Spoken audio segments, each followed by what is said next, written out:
Merci Odile, bonjour à tous. Nous allons d'abord entendre Eva Avian, agrégée de lettres modernes et attachée temporaire d'enseignement et de recherche à l'Université Sorbonne Nouvelle. Elle y prépare actuellement une thèse sous la direction d'Hélène Merlin-Cajman sur la plainte dans les fables de La Fontaine. Elle est membre du mouvement Transition. Elle fait partie de l'équipe restreinte de ce mouvement qui organise le séminaire donc, et les publications de la revue en ligne. Et nous allons donc l'écouter pour une communication dont le titre, je le rappelle, La relation peut-elle encore attirer nos larmes? Merci beaucoup. Alors pour le micro, je ne me rends pas compte. Merci.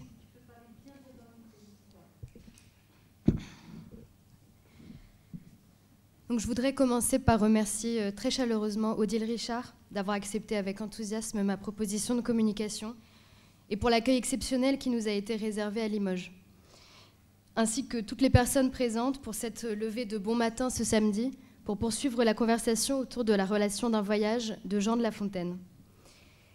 Le titre de ma communication prend la forme d'une question.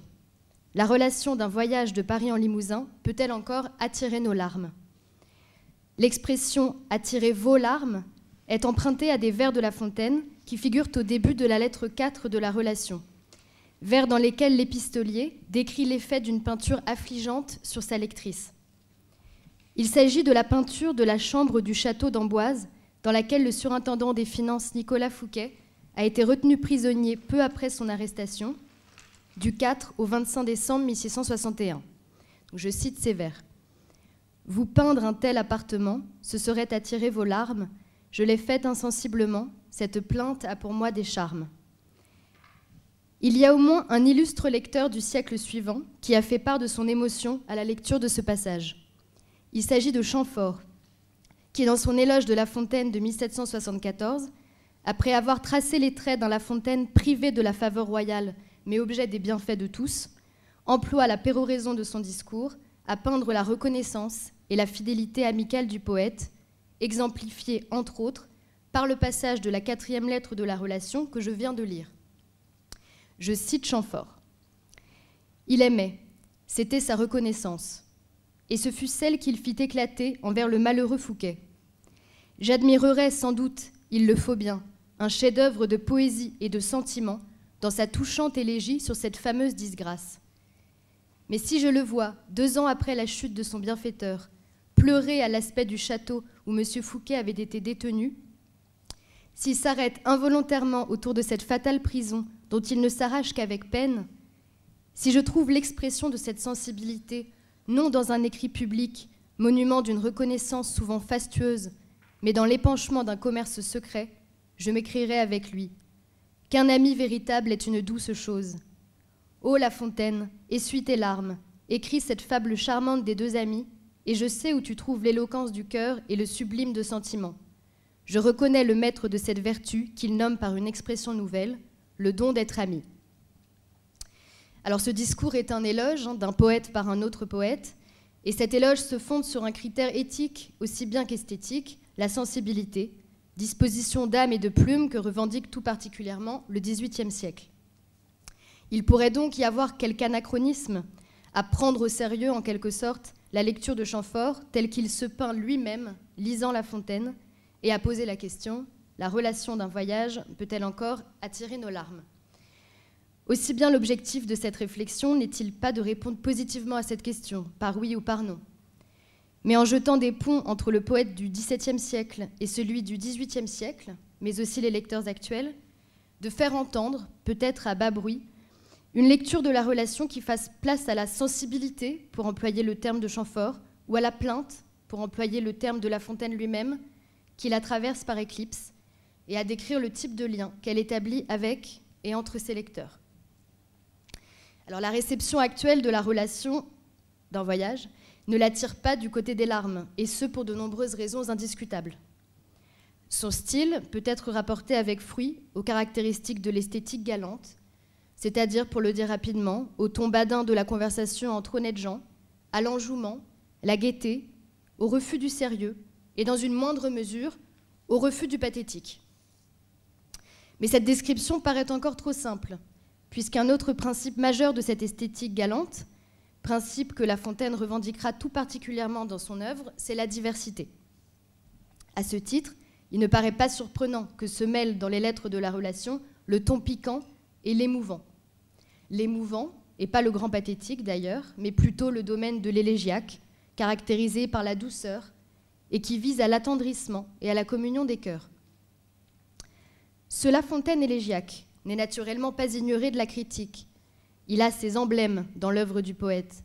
Par exemple, l'hymne à la volupté, à la fin des amours de Psyché et de Cupidon, et ces vers que l'on convoque souvent pour esquisser le portrait d'un La Fontaine mélancolique. Alors je les cite. « J'aime le jeu, l'amour, les livres, la musique, la ville et la campagne, enfin tout. Il n'est rien qui ne me soit souverain bien, jusqu'au sombre plaisir d'un cœur mélancolique. » Avant cela, à la fin du poème Adonis, offert à Fouquet en 1658, il y a les plaintes de Vénus à la mort d'Adonis, éloquentes comme une Niobé, comme une Didon, d'après les termes de Marc Fumaroli dans Le Poète et le Roi. La Fontaine élégiaque se trouve aussi bien sûr dans ses fables. Les exemples seraient trop nombreux, mais on peut citer Philomèle et Progné, qui fait entendre la voix du rossignol plaintif, et surtout peut-être la série des fables dans lesquelles on entend ou croit entendre les confidences émues du fabuliste, comme Le songe d'un habitant du Mogol ou Les deux pigeons, qui s'achèvent sur ce vers bien connu « Ai-je passé le temps d'aimer ?» On a pu lire dans La relation d'un voyage un laboratoire des fables. On pourrait y reconnaître, par exemple, la trame et les thèmes de la fable des deux pigeons. Un pigeon part et l'autre reste. Les adieux entre les deux volatiles sont tendres. Dans la relation, il s'agira des adieux entre Jeannard et sa femme. Le pigeon voyageur a le désir de voir, expression que l'on trouve dans la lettre 2 de la relation, et le souci de désennuyer le pigeon resté au logis, comme La Fontaine sa lectrice. Déterminer si La Fontaine songeait ou non à ses futures fables en écrivant Le Voyage, et quel déplacement considérable de sens produit le passage d'une forme à une autre, de la relation ornée à la fable en vers, et comment y sont travaillés enfin les hypotextes antiques et modernes du poète, nous entraînerait trop loin de notre sujet. Concluons simplement que le lecteur d'à présent peut apprécier et méditer de tels échos. Du côté d'un La Fontaine plaintif, enfin, il y a ses élégies. 4 élégies amoureuses à Climène, et l'élégie pour MF, ou pour Fouquet, plus connue actuellement sous le nom d'élégie aux nymphes de veau, dans laquelle La Fontaine demande aux nymphes de veau de pleurer le sort du surintendant, sur lequel le malheur s'est abattu en septembre 1661. C'est ce poème qu'Alec Chamfort dans son éloge de La Fontaine. Alors, ce qu'il faut souligner d'abord peut-être, c'est que les élégies de La Fontaine ont joui et jouissent encore d'une réception très contrastée. Les élégies amoureuses sont généralement décrites comme des jeux sophistiqués, toutes de convention, topoi, postures élégiaques, à lire avec la même distance amusée que le poète s'est lui-même mis en scène. Et il y a bien souvent urgence du côté de la critique à établir que La Fontaine n'y met pas son cœur à nu. L'élégie pour Fouquet, quant à elle, est au contraire distinguée pour son intensité lyrique et même pour sa sincérité, selon des critères que je ne détaillerai pas aujourd'hui. Et c'est ainsi qu'elle est transmise. C'est ce qui, à mon avis, rend fructueuse la convocation de l'éloge de Chamfort pour une lecture actuelle de La relation d'un voyage. Éloge dans lequel Chamfort compare l'élégie pour Fouquet à la lettre 4 de la relation, en accordant sa préférence à cette dernière. Chamfort dessine ainsi un corpus élégiaque dans l'œuvre de La Fontaine, dont l'origine ou la part la plus sensible ou sincère se trouverait dans La relation d'un voyage. Ce corpus élégiaque, il l'articule à un type de lien, l'amitié. Et il établit des distinctions génériques auxquelles il attribue la programmation d'effets différents. Ma question étant justement de savoir si les effets que Chamfort décrit sont encore actualisables et à quelles conditions. Un retour plus précis à la lecture de La Fontaine par Chamfort s'impose donc, où l'on verra que ce dernier réécrit en partie le début de la lettre 4, démarche proprement rhétorique liée à l'exercice de l'éloge. Alors je ne relis pas l'éloge de Chamfort. On a pu noter que chez Chamfort, la figure de Fouquet n'est pas convoquée pour faire de La Fontaine un genre de résistant à l'absolutisme royal, mais bien comme un ami. Alors je vous propose de laisser flotter le contenu notionnel d'un tel lien pour dire quelques mots de la logique qui informe le discours de Chamfort. Donc, il s'agit d'un éloge de La Fontaine qui lui fait remporter le prix annuel de l'Académie des belles-lettres, sciences et arts de Marseille, le 25 août 1774. Le passage que j'ai lu en constitue la péroraison. L'éloge de La Fontaine culmine donc avec le don d'être ami, expression que Chamfort emprunte à la fable Le Renard anglais. Alors l'éloge n'a pas vocation évidemment à décrire objectivement la lettre 4 de La Fontaine. Mais le don d'être ami, au contraire, doit faire honneur à La Fontaine ainsi qu'à Chamfort lui-même, dont les accents lyriques prouvent la propre sensibilité, le propre don d'être ami, l'éloge donnant forme à l'amitié qui relie le poète du XVIIe siècle à celui du XVIIIe siècle.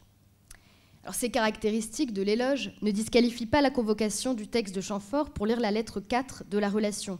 Ce qui importe ici n'est pas de louer la sensibilité de La Fontaine avec Chamfort, mais de comprendre sur quelles caractéristiques il s'appuie pour reconnaître dans la lettre 4 la source de l'éloquence du cœur et du sublime de sentiment qui diffuse dans l'œuvre de La Fontaine. Alors Chamfort, dans son éloge, commence par concéder son admiration à l'élégie pour Fouquet. Je cite, « J'admirerais sans doute, il le faut bien, un chef-d'œuvre de poésie et de sentiment dans sa touchante élégie sur cette fameuse disgrâce. Mais c'est pour mieux accorder sa préférence à la lettre qui décrit La Fontaine à Amboise. Chamfort peint alors un véritable tableau. Mieux, il anime la scène dans une touchante hypotypose. Il voit La Fontaine pleurer à l'aspect du château. Or, dans la lettre 4 de la relation, ces larmes sont en réalité non pas celles de La Fontaine, mais celles qu'il prête à sa lectrice ou à ses lecteurs. Je cite, « Ce serait attirer vos larmes ». Avec la scène d'Amboise, plutôt que d'admiration, il y a véritablement communion entre Chamfort et La Fontaine, ce qui se traduit par un cri du cœur dans lequel Chamfort apostrophe le poète du siècle précédent. « Ô La Fontaine, essuie tes larmes, écrit cette fable charmante des deux amis, et je sais où tu trouves l'éloquence du cœur et le sublime de sentiment. » Les distinctions faites par Chamfort s'appuient sur des critères génériques auxquels il articule des scènes de destination différentes. L'élégie, d'un côté, est un écrit public, monument d'une reconnaissance souvent fastueuse, qui pourrait bien servir la gloire du poète et de la poésie, autant, sinon plus, que celle du surintendant. La lettre, de l'autre côté, est épanchement d'un commerce secret. Là serait l'accès le plus direct au cœur. Chamfort semble donc considérer que les lettres de La Fontaine ne sont destinées qu'à sa femme, à moins que le commerce secret puisse désigner un petit groupe de lecteurs de Château-Thierry, scène de réception la plus vraisemblable des lettres. Voilà donc le texte de la lettre 4 que dessine la lecture de Chamfort. Avant de revenir plus précisément à cette fameuse lettre, j'aimerais me tourner brièvement vers l'ensemble de la relation d'un voyage pour y relever d'autres manifestations de cette éloquence de cœur dont la source serait le don d'être ami de La Fontaine. Que La Fontaine ait été frappé ou non par l'ordre d'exil qui frappe Jacques Janard, son oncle par alliance, ne lui interdit pas de prendre ponctuellement pour modèle les grands poètes de l'exil que sont par exemple Ovide et Dante, comme le souligne Damien Fortin dans son édition de La Relation. Un possible premier emprunt à Ovide se situe au début de la lettre 1, quand La Fontaine décrit le départ des voyageurs. Alors, je n'ai pas le temps de lire le début de cette lettre, mais de cette scène de départ des tristes d'Ovide, La Fontaine retient l'affliction des amis présents et les gens éplorés et sanglotants. Là, je cite Ovide. Certes, la scène est loin d'être aussi pathétique que chez Ovide. Il n'y a pas lieu, cependant, de ne pas prendre au sérieux les condoléances des amis, c'est le terme de La Fontaine, et les processions de gens abattus et tombés des nues qu'il décrit. En outre, quand il précise qu'il ne pleure pas, l'épistolier dit bien que la scène est propre à susciter les larmes. En somme, comme La Fontaine lui-même, qui souligne peu après que l'ordre du roi a coïncidé avec sa propre fantaisie de voyager, on pourrait dire que le style de la relation, c'est, je cite, « profiter des malheurs des deux voyageurs, c'est-à-dire faire contre mauvaise fortune bon cœur ». Dans la lettre 2, on assiste à une brève scène de séparation de Janard et de sa femme, pressée par le cocher, dont les adieux sont tendres. À Étampes, toujours dans la lettre 2, les voyageurs regardent avec pitié les vestiges d'un des affrontements les plus sanglants de la Fronde. Dans la lettre 5, alors qu'ils visitent une pièce du château de Richelieu tapissée de portraits, La Fontaine écrit « Je les regardais d'aussi bon cœur que je voudrais voir votre oncle à 100 lieues d'ici. phrase dans laquelle paraît le sentiment douloureux de l'épistolier et de sa lectrice vis-à-vis de l'exil de l'oncle de cette dernière. En conclusion de ce très très bref parcours, il n'y a certes pas matière à constituer un contre-texte élégiaque de la relation d'un voyage, dont La Fontaine précise dès le préambule à sa femme, dans la lettre 1, qu'il ne s'agira pas d'un récit du genre sérieux. La plainte n'en constitue pas une dominante. Mais il faut y prendre garde si on veut rendre honneur au souci de diversité de La Fontaine et ne pas s'empresser de lire ces quelques passages avec une distance bien comprise. La plainte de la visite du château d'Amboise, enfin, ne se détache que mieux d'un récit généralement plaisant. Alors, le château d'Amboise fait partie des 3 châteaux que le poète s'arrête à décrire plus longuement que les autres, avec ceux de Blois et de Richelieu aux lettres 3 et 5.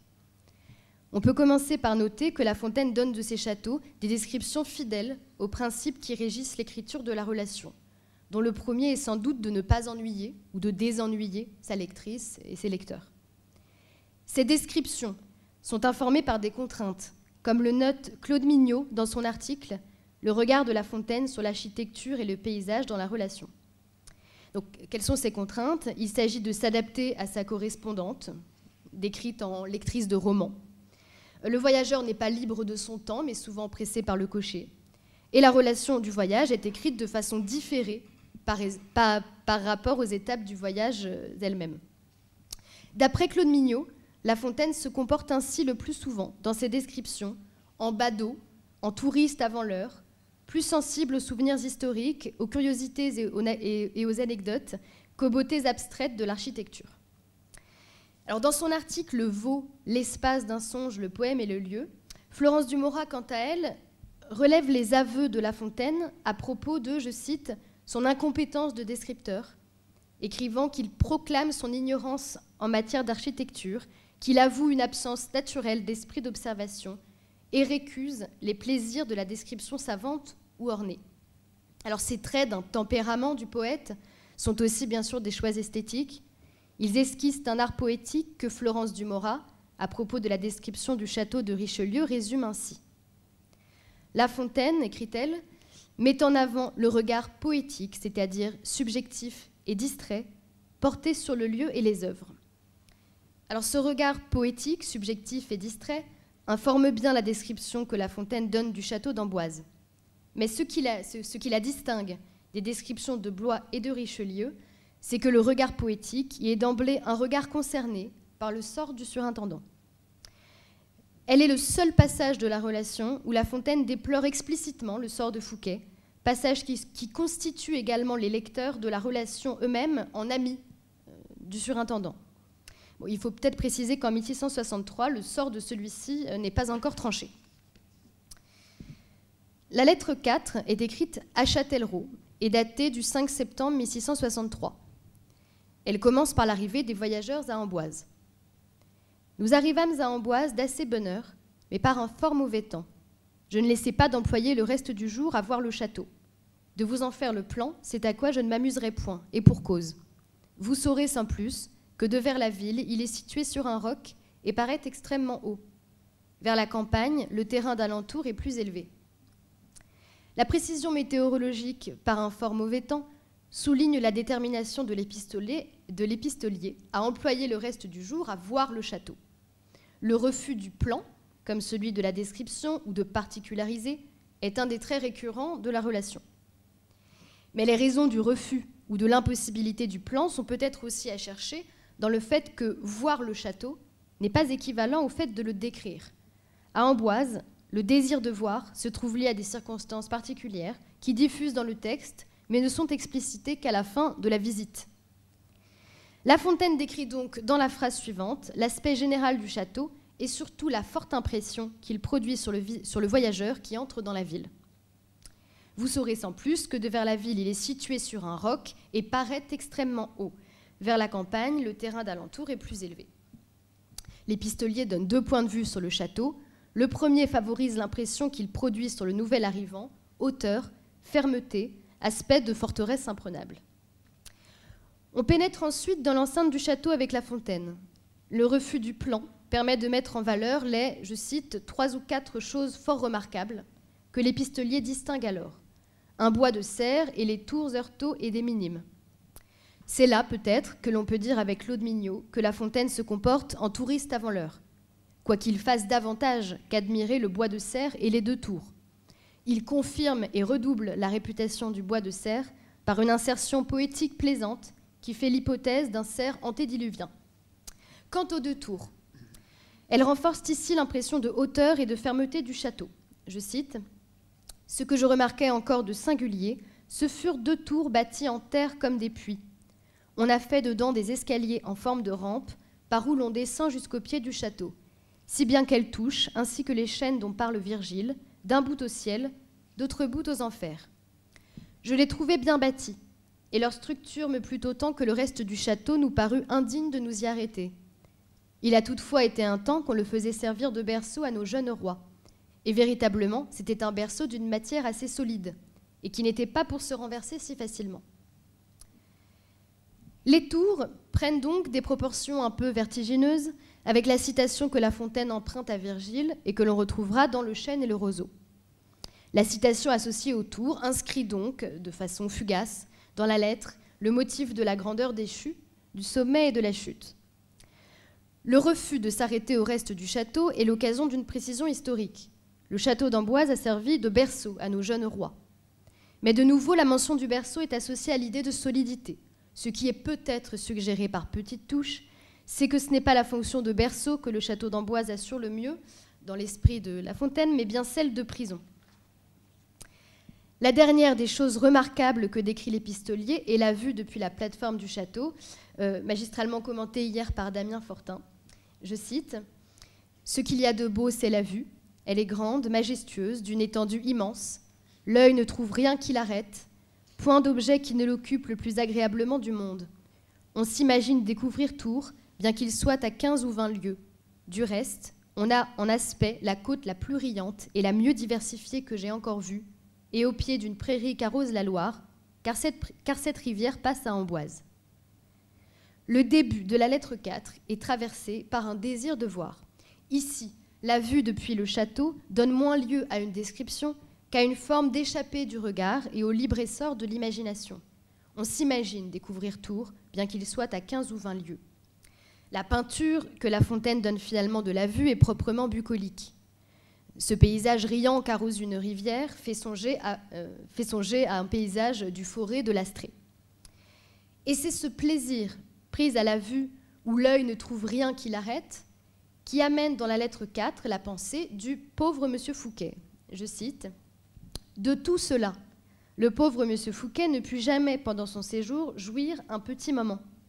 On avait bouché toutes les fenêtres de sa chambre et on n'y avait laissé qu'un trou par le haut. » Dans la relation, Fouquet est d'emblée le pauvre monsieur Fouquet. L'épistolier et sa lectrice, ses lecteurs, sont invités à plaindre son sort. En outre, la plainte qui conclut la visite du château d'Amboise invite à relire la logique de la progression de la lettre qui se faisait apparemment au gré des choses remarquables admirées par le voyageur. En effet, ce que La Fontaine a pris plaisir à voir en visiteur et ce qu'il a fait voir au lecteur devient ce que Fouquet a vu ou n'a pas pu voir. Fouquet, en effet, a dû voir l'aspect général imposant de sa prison, le château d'Amboise. Mais il n'a pas eu le loisir d'en admirer les choses remarquables, lui pourtant si sensible aux beautés architecturales. Il n'a pas pu, enfin, s'échapper par le regard en contemplant la vue alentour, du fait des conditions d'incarcération sévères que La Fontaine vient de décrire. Et la pensée de Fouquet suscite un nouveau désir de voir chez l'épistolier. Voir la chambre où Fouquet a été tenu captif. Je cite, « Je demandais de la voir. Triste plaisir, je vous le confesse. Mais enfin, je le demandais. Le soldat qui nous conduisait n'avait pas la clé. Au défaut, je fus longtemps à considérer la porte et me fis conter la manière dont le prisonnier était gardé. Je vous en ferai volontiers la description, mais ce souvenir est trop affligeant. » Dans cet extrait, l'adresse à la lectrice ou au lecteur, dont il n'y avait plus de manifestation depuis le début de la visite du château, fait retour. C'est que le plaisir paradoxal des larmes, que La Fontaine se promet et promet à ses lecteurs, nécessite un rappel de la scène d'interlocution. La plainte demande à être entendue. Mais ce triste plaisir est apparemment dérobé, puisque la vue de la chambre est refusée. Nous restons avec La Fontaine à considérer la porte. Ce n'est pas la première occurrence de cette situation dans la relation d'un voyage. Dans la lettre 3, on a vu La Fontaine à Blois, regrettant de n'avoir pu entrer dans la chambre où Gaston d'Orléans est mort. Une telle situation a également un modèle littéraire. Alors je veux parler de l'amant qui se plaint devant une porte fermée dans les élégies et plus généralement la littérature érotique grecque et romaine. Ici cependant, un récit prend la place de la vue refusée. La Fontaine se fait conter la manière dont le prisonnier était gardé, sans doute par le soldat qui les a escortés jusqu'à la chambre. Il est donc question cette fois de ce que La Fontaine ne verra pas et que Fouquet est seul à avoir vu. Je vous en ferai volontiers la description, écrit La Fontaine, mais ce souvenir est trop affligeant. Ce refus de décrire appelle au moins 3 remarques. La première, c'est que la manière dont le prisonnier était gardé a déjà été décrite précédemment, ce qui prouve que ce que La Fontaine a appris des conditions de détention de Fouquet informe bien tout ce qui précède. La seconde remarque, c'est que nous nous trouvons là devant un nouveau refus de décrire, mais qui ne relève pas des raisons habituellement alléguées dans la relation d'un voyage, comme la peur d'ennuyer ou l'absence de mémoire. Ici, le refus ou l'impossibilité de décrire tiennent à des raisons proprement pathétiques et soulignées comme telles. La troisième remarque est une question. Si la description de la détention de Fouquet constitue un souvenir trop affligeant, quel statut donner à l'insertion poétique qui suit, et dont les vers, comme l'a montré hier Agnès Cousson, redisent l'impossibilité de la description. Je cite. « Qu'est-il besoin que je retrace une garde aux soins non pareils, chambre murée, étroite place, quelque peu d'air pour toute grâce, jour sans soleil, nuit sans sommeil, 3 portes en 6 pieds d'espace. Vous peindre un tel appartement, ce serait attirer vos larmes. Je l'ai faite insensiblement, cette plainte a pour moi des charmes. » Cette insertion poétique est placée sous le signe d'une triple prétérition. L'effet en est de souligner la réticence de l'épistolier, et donc de traduire son affliction et celle que doit susciter le texte, tant par ce qu'il dit que par ce qu'il ne dit pas. Il est demandé de s'affliger sans que davantage de preuves soient nécessaires. Pourtant, une description en vers est bel et bien donnée, comme un équivalent poétique au triste plaisir de voir la chambre qui a été refusée. S'agit-il pourtant à proprement parler d'une description ? En voici de nouveau les termes. Une garde aux soins non pareils, quelque peu d'air pour toute grâce, jour sans soleil, nuit sans sommeil. Ne s'agit-il pas là de motifs ou topoi de la poésie carcérale, de ce que la poésie peut produire en termes de peinture de prison, comme le référent de la peinture de la vue depuis la plateforme du château est témoin le paysage lui-même que les éléments d'une pastorale. En somme, doit-on attribuer à ces vers la moindre vraisemblance mimétique ? Sans céder par principe à un réflexe trop référentiel, on pourra faire remarquer d'abord que ce que décrivent les vers coïncide avec ce qui a été décrit en prose auparavant, tout en l'amplifiant. On passe par exemple d'1 à 3 portes. En outre, qu'a-t-on dit une fois que l'on a reconnu des motifs, des topoi ? J'en viens là à quelques éléments de conclusion.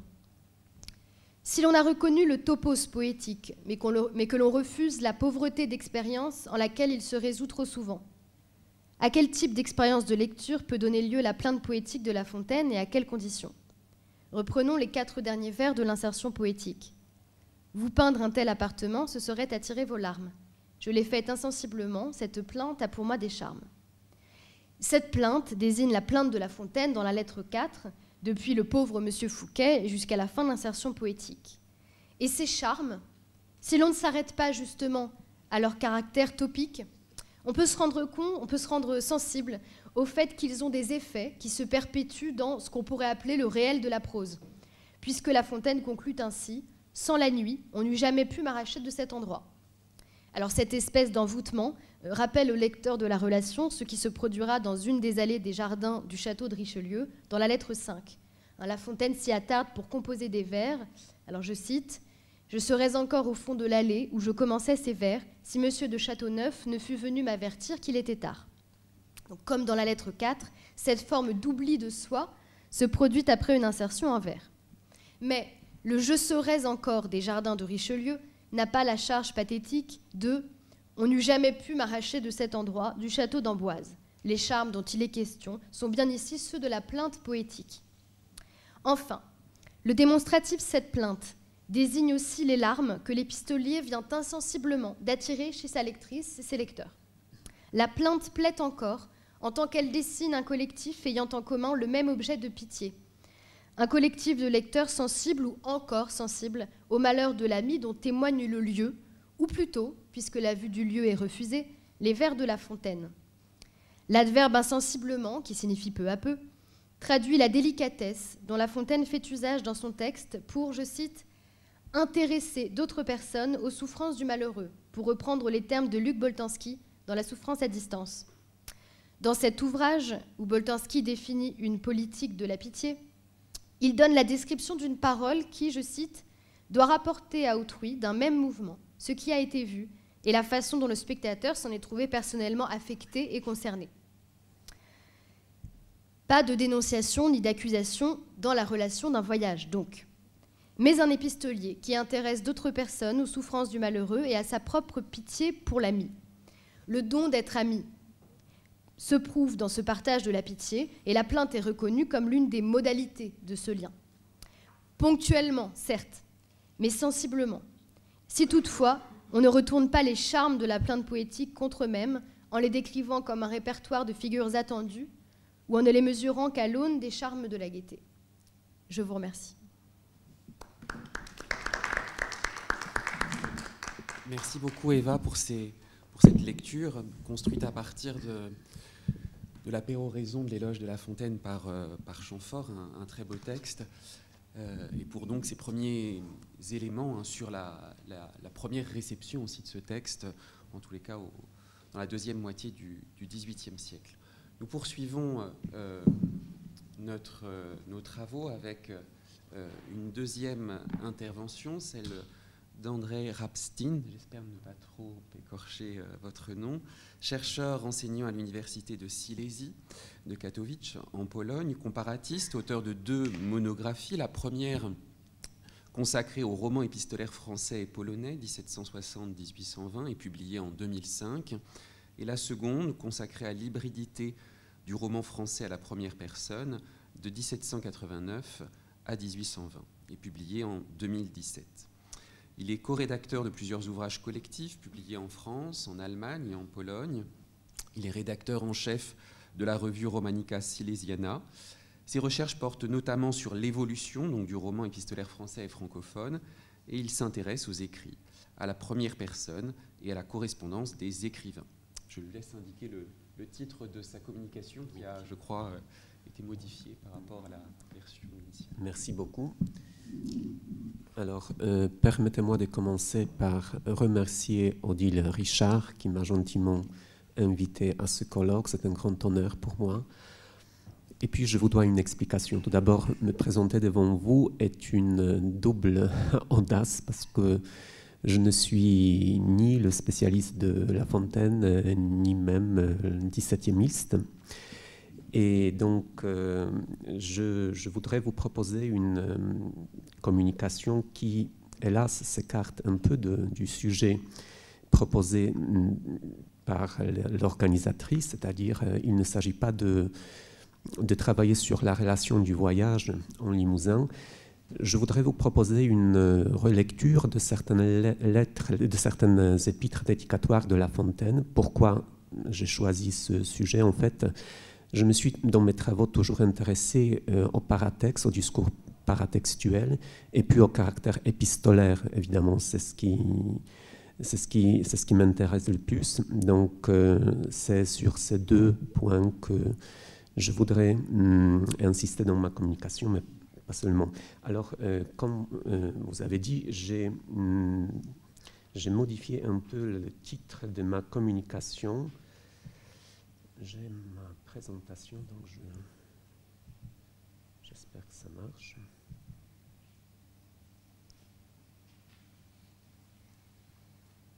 En fait, dans cette présentation, il ne s'agit que de quelques citations pour que ce soit lisible. C'est bon? Alors, le titre de ma communication, c'est « Les stratagèmes de l'épître dédicatoire chez Jean de La Fontaine ». La définition de l'épître dédicatoire proposée dans le dictionnaire Littré renvoie à l'ouvrage de Marmontel, élément de littérature, et je cite « Il faut croire que l'estime et l'amitié ont inventé l'épître dédicatoire, mais la bassesse et l'intérêt en ont bien avili l'usage. » Fin de citation. À partir du XVIe et notamment au XVIIe siècle, la forme en question devient un acte performatif exceptionnel dans les rapports entre le destinateur et le destinataire.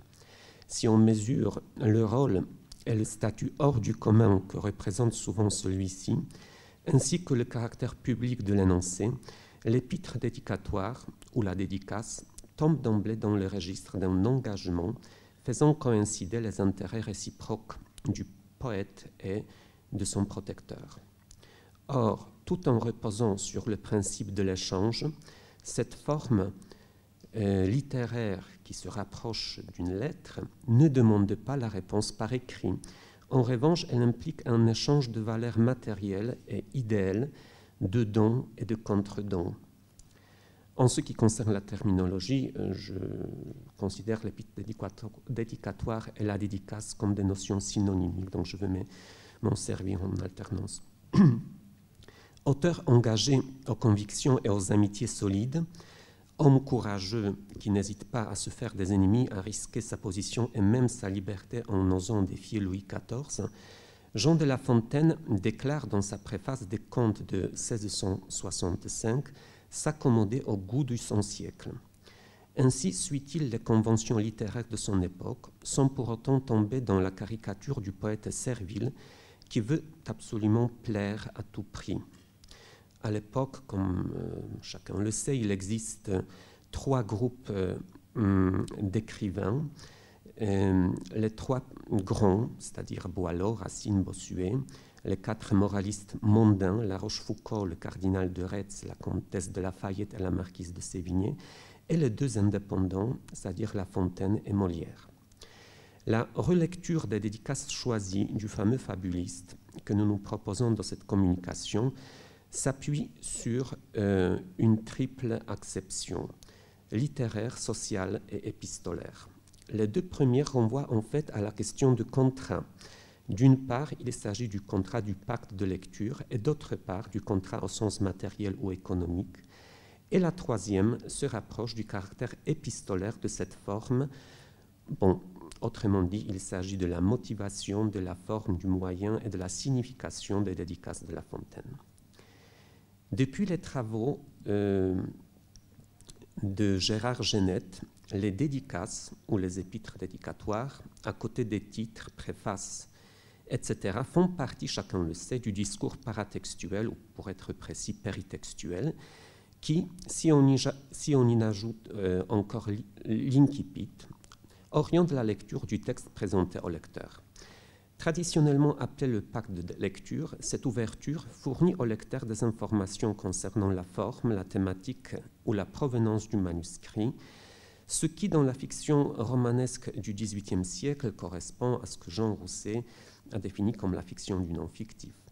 Elle évoque enfin le destinataire qui peut être directement interpellé au moyen d'une dédicace ou simplement suggéré.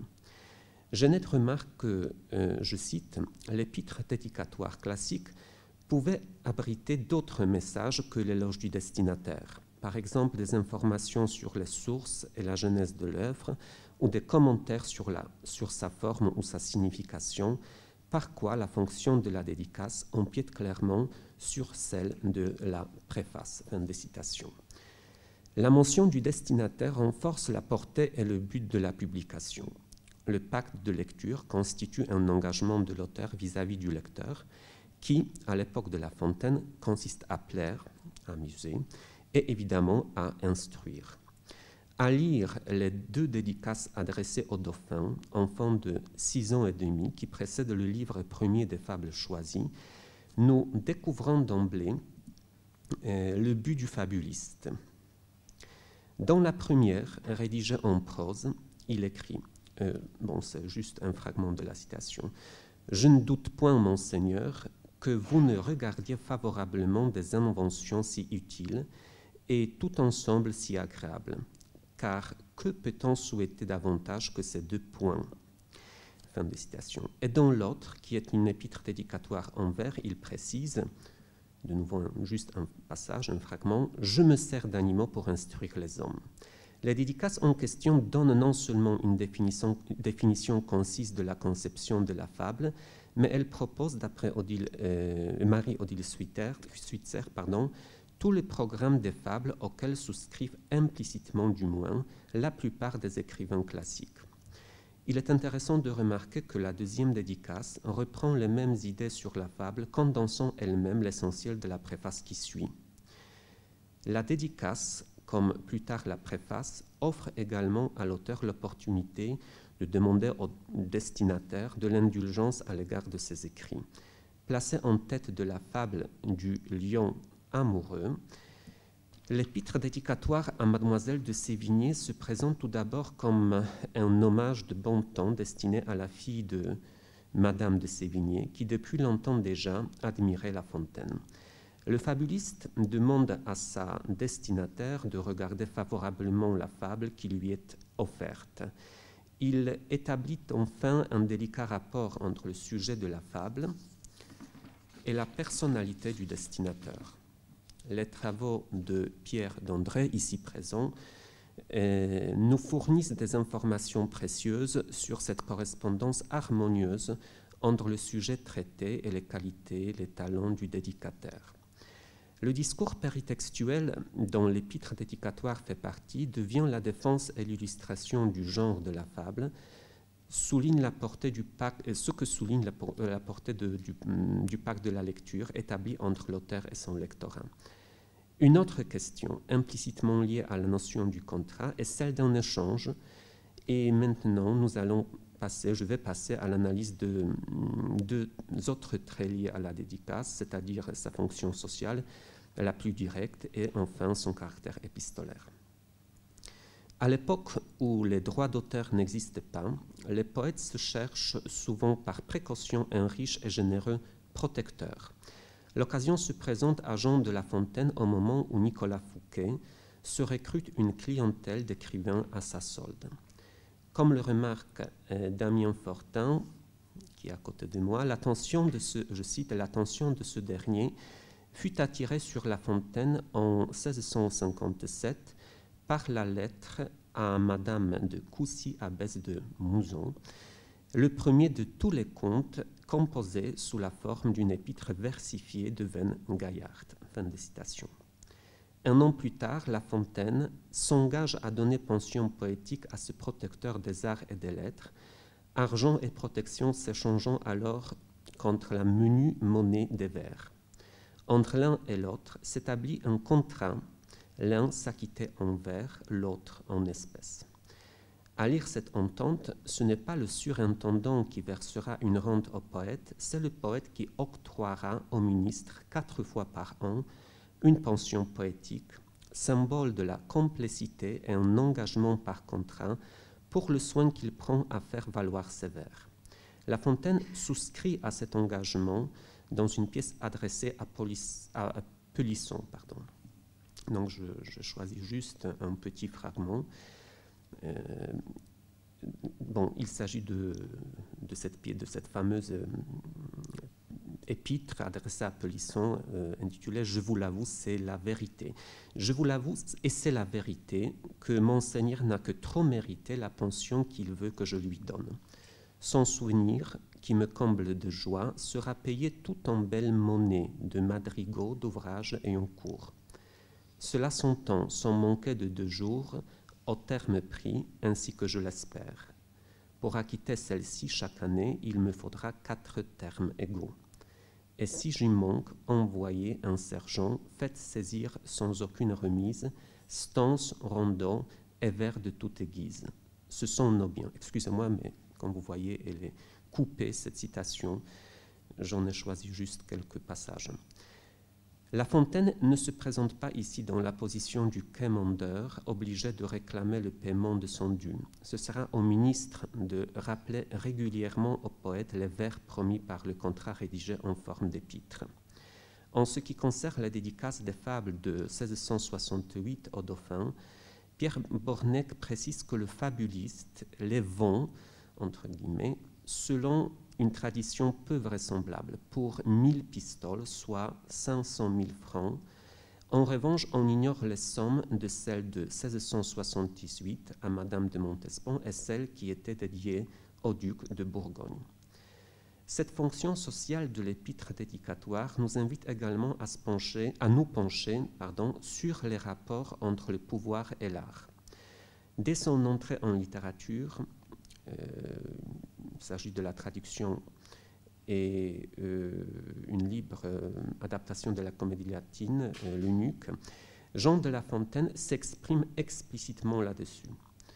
Je cite, « Que le pouvoir est grand du bel art de flatter, qu'on voit d'honnêtes gens par cet art subsister. » Fin de citation. Il suffit de rappeler que le thème de la flatterie est présent dans la fameuse fable « Le corbeau et le renard ». Tout flatteur vite aux dépenses de celui qui l'écoute. Tout le monde connaît cette fable, cette citation. Placée au début d'un ouvrage offert au dauphin pour son entrée dans l'âge de raison, la fable prend, selon Jean-Pierre Collinet, une signification toute personnelle. Et je cite, « Comment solliciter plus discrètement et plus plaisamment un emploi, ne disons pas de précepteur, mais au moins de répétiteur auprès du jeune prince. À travers sa cigale et son renard, il est permis de voir en le fabuliste lui-même le véritable quémandeur. L'éloge, pour lui, ne va presque jamais simplement de soi, car il se double plus souvent par une arrière-pensée plus ou moins intéressée et s'accompagne d'une zone d'ombre dont on ne peut s'apercevoir celui qui la reçoit, parce que son amour-propre l'aveugle. » Fin de citation. La réflexion sur la portée sociale des épîtres dédicatoires de La Fontaine, loin d'être épuisée, évidemment, vu sa complexité, peut se réduire à une constatation que les poètes ont besoin des protecteurs, comme par ailleurs les hommes puissants ont besoin des poètes, font souvent appel aux artistes pour s'assurer une renommée. C'est par ailleurs l'un des points forts dans le discours de remerciement pour son élection à l'Académie française en 1684. Je cite juste un passage, « Les muses ne sont point inutiles à la réputation des héros. » Et maintenant, je vais passer à la troisième partie de cette communication, où je vais me concentrer sur le caractère épistolaire de l'épître dédicatoire. Il va sans dire que la dédicace d'œuvre est l'affiche, sincère ou non, d'une relation, d'une sorte ou d'une autre, en l'auteur et quelques personnes, groupes ou entités, précisant la nature de cette relation.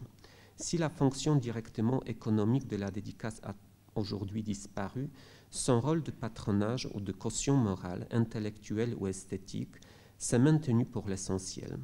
C'est un acte de communication qui se situe à mi-chemin entre le public et le privé.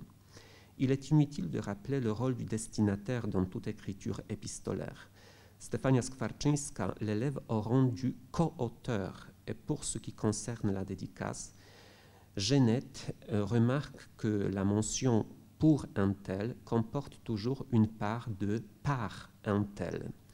Le dédicataire est toujours de quelque manière responsable de l'œuvre qui lui était dédiée et à laquelle il apporte, volens mollens, un peu de son soutien et donc de sa participation. Ce peu n'est pas rien. Par exemple, il suffit de rappeler que le garant en latin se disait auctor. L'art de la lettre demande au scriptaire un exercice consistant à s'assurer d'entrée de jeu la sympathie de l'interlocuteur. C'est la fameuse captatio benevolentiae qui se manifeste, par exemple, par la façon dont le scripteur cherche à mettre en valeur son destinataire. Dans les dédicaces de La Fontaine, on retrouve à la fois l'éloge du destinataire et du genre poétique, et le roi aussi reçoit indirectement sa part de louange. Le nom du destinataire est évoqué en tête dans la dédicace en prose adressée au duc de Bourgogne qui ouvre le livre 12e des fables choisies. La Fontaine emploie même une formule d'appel. Monseigneur, c'est ce qui nous renvoie à cette partie de la lettre, salutatio. Le début de cette lettre exprime d'une façon explicite les intentions du poète. Je cite, « Je ne puis employer pour mes fables de protection qui ne soit plus glorieuse que la vôtre. » Voilà, c'est ça. Le destinataire de cette lettre est pour le scripteur une source d'inspiration. Les dédicaces en prose se présentent en effet comme de lettres comportant des formules de politesse à la fin, suivies du nom d'auteur, de sa signature. Même si le fabuliste ne dédie aucun recueil de ses fables au roi Soleil, il insère dans chacune des dédicaces un éloge du monarque. Les dédicataires des livres 1er, 2e et 12e sont des personnages proches du roi. Pour d'autres livres, il choisit parmi ses amis des personnages importants, les personnes dignes d'être distinguées. Jean-Pierre Collinet observe que presque tous les dédicataires du premier recueil sont désignés suivant la mode de l'époque par des initiales, quelquefois incertaines et parfois longtemps demeurées sibyllines, qui les laissent à demi dans l'anonymat, tandis que leurs noms, une dizaine après, seront indiqués en toutes lettres. Dans le lion amoureux, qui ouvre le livre 4e, l'identité de la personne à laquelle cette fable est dédiée n'est pas cachée. C'est un hommage, on l'a déjà vu, à la beauté d'une fille adorée par sa mère, Madame de Sévigné, une amie de longue date, elle-même admiratrice du poète. Cependant, la louange semble transformée en blâme, car l'héroïne est belle mais indifférente. Cette restriction offre un excellent exemple de l'idée fondamentale chez La Fontaine que l'éloge comprend presque toujours deux composantes contradictoires, ou pour mieux dire, deux faces, l'une louangeuse, l'autre réprobatrice, qui se tempèrent et se composent mutuellement. Mystérieuse reste l'identité du destinataire du début du livre 5e, le bûcheron et Mercure. Dans un préambule additionnel au deuxième fragment du songe de vol, le poète s'adresse à Ariste. Peut-être on se demande s'il ne s'agit pas de Pelisson. Une dizaine d'années après, les 5 livres nouveaux qui s'ajoutent aux 6 premiers contiennent aussi quelques fables dotées d'un préambule en guise de dédicace. Aucune des personnes auxquelles elles sont adressées n'est désignée par des initiales. Dans le recueil offert à la favorite en titre, Madame de Montespan, il n'apparaît aucune fable dédicacée avant Le pouvoir des fables, apologue qui s'adresse à Monsieur de Barillon, un diplomate que La Fontaine a côtoyé chez Madame de la Sablière et qui se trouve en Angleterre pour une mission importante autant que difficile. Selon Jean-Pierre Collinet, la dédicace prend moins la forme d'un éloge que d'une supplique. Le roi n'est présenté que comme un nouvel Hercule, pour mieux déplorer son entêtement dans la guerre de conquête. L'éloge de son envoyé se réduit à 3 mots: la souplesse de son esprit, son éloquence et son adresse, triple talent dans l'efficacité, et dans une situation si grave, demeure hypothétique et devait d'ailleurs finalement se révéler insuffisante pour que la négociation réussisse. On placerait cette dédicace, selon Collinet, dans cette catégorie de louanges, celle du roi, de la politique et de la diplomatie, mais l'éloge y tient trop peu de place pour qu'on la prenne ici davantage en compte. Notons pourtant l'apparition d'un thème qui sera plusieurs fois repris par la suite, le refus de tout éloge, propre aux honnêtes gens à qui cette modestie vaut des louanges plus élogieuses encore. Excusez-moi. Bon, l'épître dédicatoire, qui au XVIIe siècle est une convention littéraire, adopte chez La Fontaine un ton naturel et élégant. La louange est une exigence de civilité aussi dans la pratique épistolaire, ce qui a été souligné par Bernard Bray par exemple. Elle permet au poète de mettre en valeur les qualités de son destinataire, c'est-à-dire du dédicataire. L'éloge de ce dernier est suivi par l'éloge du genre de la fable que La Fontaine élève au niveau lyrique. Je vous remercie.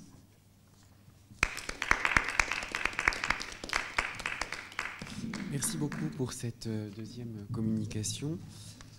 Y a-t-il des questions? Je ne sais pas de combien de temps on dispose exactement, peut-être une dizaine de minutes. Des remarques, des commentaires ou des interrogations? Oui, je ne sais pas si on fait passer le micro, ça ira.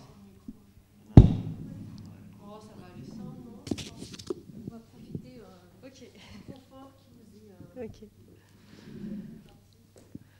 Merci à tous les deux pour vos présentations. J'avais une question pour Eva, peut-être. Non, enfin c'est une question un peu, enfin voilà, un peu, comment dire,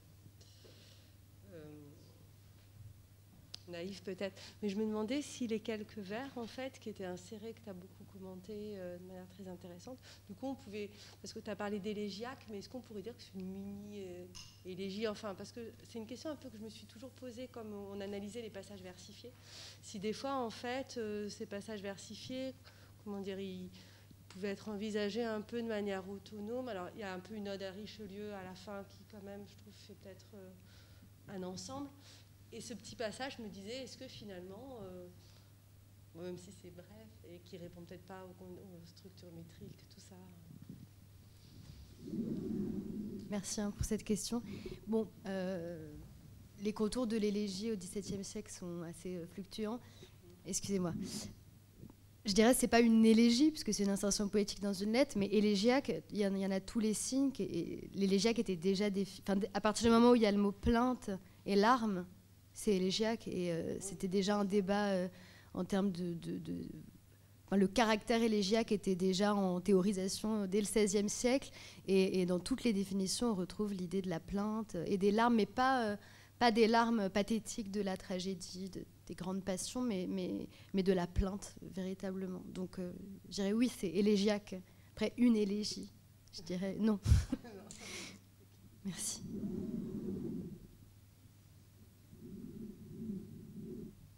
Est-ce qu'il y a d'autres questions?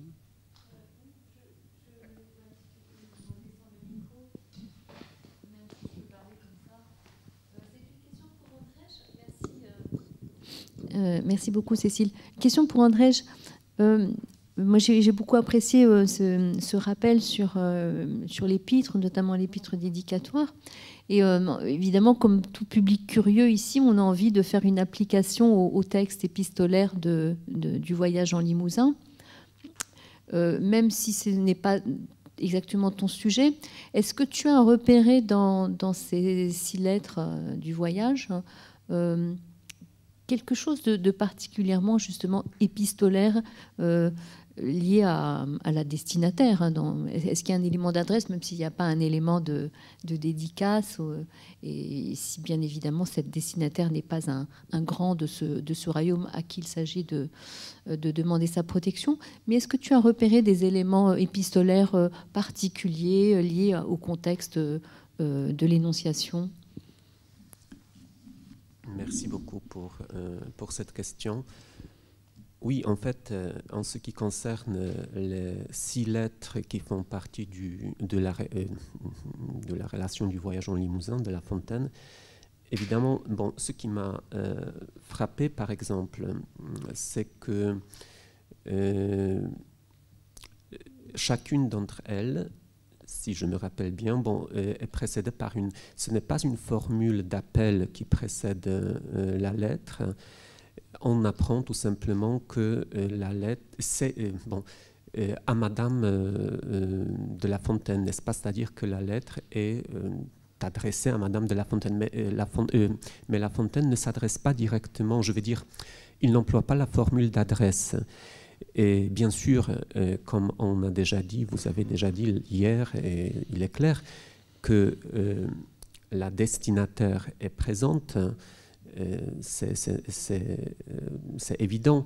Il la vous voit, il y a le vous, n'est-ce pas? Mais à mon avis, dans ces lettres, à vrai dire, la destinataire n'est qu'un prétexte pour écrire. Je ne sais pas si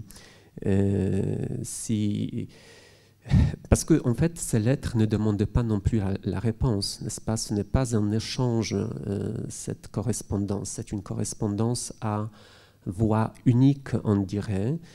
Donc, je considère la destinataire, peut-être je me trompe, comme un prétexte à l'écriture.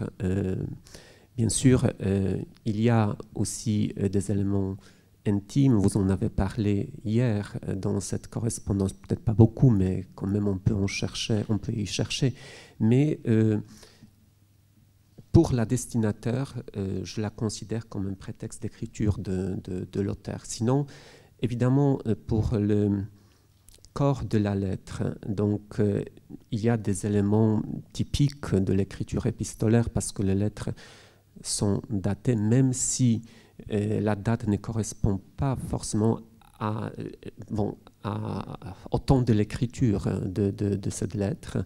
Il y a le lieu, il y a donc de ce point de vue, évidemment, ces éléments garantissent à cette forme le statut épistolaire, je dirais. Bon, ça c'est indubitable. Mais vu qu'il s'agit d'une correspondance à voix unique, le scripteur ne demande pas la réponse.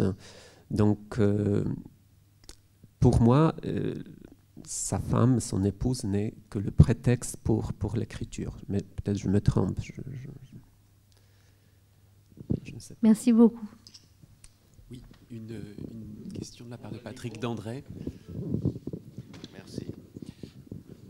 Oui, il me semble que ce qui est spécifique dans les dédicaces de La Fontaine, c'est la recherche d'un effet en retour. C'est très frappant dans la dédicace à Fouquet du poème Adonis. Vous savez qu'Adonis a 2 versions et que dans la première version, il a adapté un poème peut-être préalablement écrit à la spécificité stylistique d'une recherche d'héroïsme. Et on trouve cela également dans la lettre qui précède, et où Fouquet est présenté sous un jour de grands personnages avec une dimension héroïque. Et si on se place à l'autre bout de sa carrière, la lettre dédicace au duc de Bourgogne que vous avez signalée rappelle que le duc de Bourgogne est en même temps fabuliste, puisque lui-même écrit en quelque sorte des fables pour enfants. Et dans l'une des fables, on va trouver effectivement un thème que le duc de Bourgogne a soumis à La Fontaine, c'est le vieux chat et la jeune souris. Dans tous les cas, il s'agit donc, à côté des dédicaces, je dirais, indifférentes, qui sont celles que l'on peut trouver chez un certain nombre d'écrivains qui se contentent de remercier pour l'argent qu'on leur a donné, quelque chose qui est comme une intervention réciproque. Et ce que je retrouverai dans les lettres du Limousin, pour répondre à la question qui est posée, c'est qu'il essaie sans cesse d'établir entre ce qu'il écrit et Madame de La Fontaine des rapports qui sont soit de similitude, ça vous plaira parce que c'est votre genre, soit des rapports de contradiction, je ne peux pas continuer parce que ça ne vous plairait pas. Donc il y a une forme, en somme, de dédicace implicite à l'intérieur de ces lettres, parce qu'un type de posture particulier, vous voyez, me semble né de cette relation ambiguë entre la dame pour qui il écrit, et dans ce cas-là, le pour, à toute l'ambiguïté française de la destination, c'est-à-dire c'est un pour qui est, je vous envoie la lettre, mais en même temps, je ne l'ai écrite que pour vous, en quelque sorte. Je pense que c'est ça qui pourrait établir le lien. Une question maintenant pour l'autre intervenante, pour votre belle communication. Dans l'idée de plainte, pouvez-vous faire un pourcentage, ou bien y a-t-il une spécificité dans le fait que pour le passage de la lettre à Fouquet que vous avez consacré au souvenir de Fouquet que vous avez cité, la plainte est double, puisqu'il plaint Fouquet et il se plaint parce qu'il est en plainte. Donc c'est la bipolarité, n'est-ce pas, de la plainte que vous travaillez, je suppose, depuis longtemps. Je voulais savoir si ça fait toujours partie de l'élégie. Je ne crois pas, parce qu'on peut se plaindre sans plaindre quelqu'un. Hein. Et en même temps, il y a des élégies qui sont uniquement pour plaindre l'autre, mais sans se plaindre soi-même. C'est un peu le cas dans l'élégie aux Nymphes de Vaux, par exemple. Encore que. Et donc, est-ce qu'il y a un pourcentage, d'après vous, qui devait bien connaître ce genre, entre les élégies qui se plaignent et les élégies à complément d'objet direct où l'on plaint quelqu'un. Les élégies passives et les élégies actives, si vous voulez. Qu'en pensez-vous? Merci. Alors, je n'ai pas vraiment de pourcentage sous les yeux. Pour l'élégie aux nymphes de veau, il y a quand même beaucoup de marques, de modélisation qui montrent qu'il se plaint aussi lui-même. Mais les élégies qui plaignent, qui se plaignent pour...